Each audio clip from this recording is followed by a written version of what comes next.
I'm very happy to announce, after a long time, many, many years, the publication of my book, Shroud Encounter, Explore the World's Greatest Unsolved Mystery. Man, it's just years and years in the making, rewrite after rewrite, but we finally have it. I'm very happy with it. It's published by Covenant Books. And it's available right now on Amazon. And you can find it by looking for Shroud Encounter, which is the title, or my name, Russ Breault. And so I just thought I'd mention just some of the things that are in the table of contents, and just to give you whet your appetite. About 75 photographs are in here, and it's the world of art, modern attempts to replicate the shroud. I mean, after all, if the shroud it's either authentic or it's not.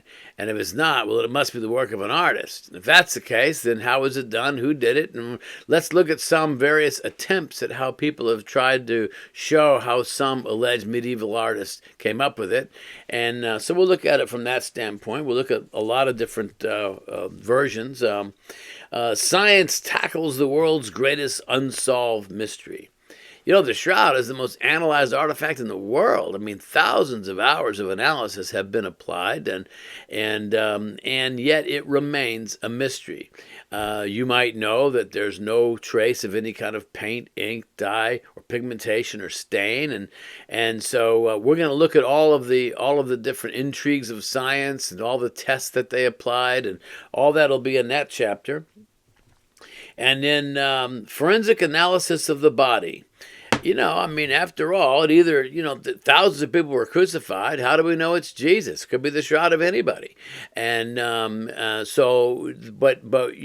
clearly there were some unique things that happened to Jesus that would allow us to identify the man on the shroud. And, most uniquely is the crown of thorns. On the shroud, you have over 30 puncture wounds around the head from an apparent crown of thorns. And we'll go into all of the different things that we find on the shroud that would help us identify who this man could be. Then we'll look at the analysis of the blood.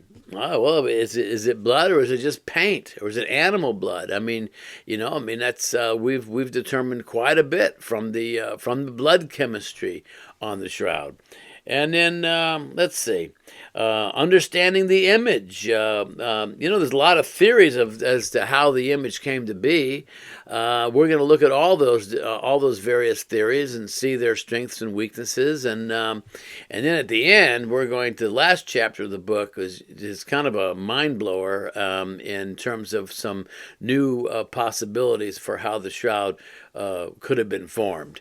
And it's and then we'll definitely look at the could it be a first century textile? I mean, it's there's a what do we know about first century linens and how were they manufactured? And of course, we're going to cover the whole carbon dating fiasco as a about 30-page chapter in here, all about carbon dating, what was supposed to happen, what actually happened, and even looking at some new methodologies of dating. And so we'll comprehensively look at the carbon dating issue. And then we're going to go into the part 2 of the book. It's called the Long Winding Road, Following the Historical Trail.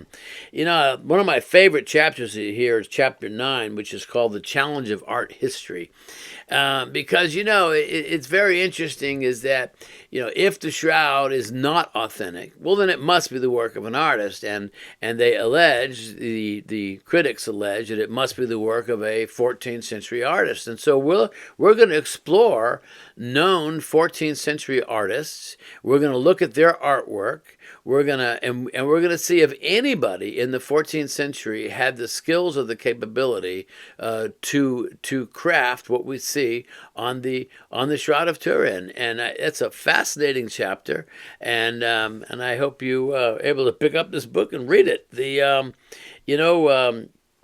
We're going to look at the early historical trail, the Trail of Ancient Icons. That's very interesting. Trail of Ancient Icons is really interesting because, ever since the 6th century, when we see Jesus represented front-facing, long hair, full beard, large hollow eyes, long flattened nose, stylistically looking very similar to what we see on the Shroud of Turin, that becomes a very interesting clue into the history of the shroud itself.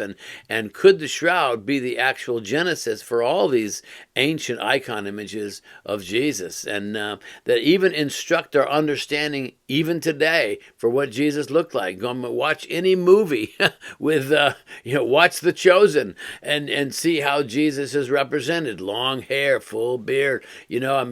Style. It comes all the way back to the 6th century, and it's we'll look at confirming the historical trail through pollens, minerals, and DNA. There's lots of evidence that supports a historical trail far predating the alleged carbon date, all the way back to the 4th century. And we'll look at some of those evidences that are just really, really fascinating. And then we're even going to look, there's a chapter in here on how Hitler even tried to steal the shroud, and his effort to not only find the shroud, he marched into Austria and stole the spear of Longinus, which is the spear that allegedly pierced Jesus' side. And then he was looking for the Ark of the Covenant, never found it, and looking for the Holy Grail, never found it either. But we document the fact that he did come looking for the shroud and the whole intrigue there. So anyway, I want to invite you to pick up this book, Shroud Encounter, Explore the World's Greatest Unsolved Mystery, available now at Amazon. And so I hope you pick it up, hope you enjoy it, and I hope you leave a review, because that's very important. So anyways, thanks a lot for tuning in, and I hope you get the book. Thanks much.